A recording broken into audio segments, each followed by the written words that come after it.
Once upon a time, there was a dog who was very greedy. One day, while wandering around the village, he found a juicy bone. Delighted with his find, he clamped the bone tightly in his mouth and decided to take it home to enjoy.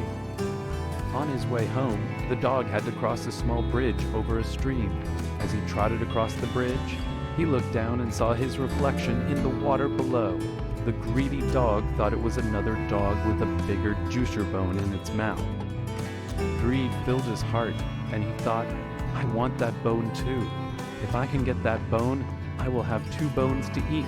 Without thinking, he barked at his reflection. He barked at his reflection in an attempt to scare the other dog away and snatch the bone.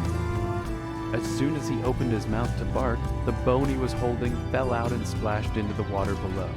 The dog watched helplessly as the bone sank to the bottom of the stream, disappearing from sight. Now he had no bone at all.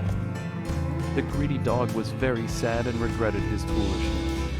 He realized that in his greed to get more, he had lost the good thing he already had. With his head hung low, he walked back home, feeling hungry and disappointed. From that day on, the dog learned an important lesson. He understood that greed often leads to losing what we already have, and that it's better to be content with what you already have, and that it's better to be content with what you have than to be greedy and end up with nothing. The story of the greedy dog spread throughout the village, and the villagers would often tell their children the tale to teach them about the dangers of greed. The dog himself became a reminder to everyone about the value of contentment and the consequences of being greedy. The moral of the story is that greed can lead to ruin.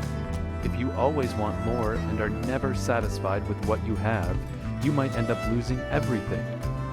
It's important to appreciate and be grateful for what you have, instead of constantly seeking more. This way, you can live a happier and more content life.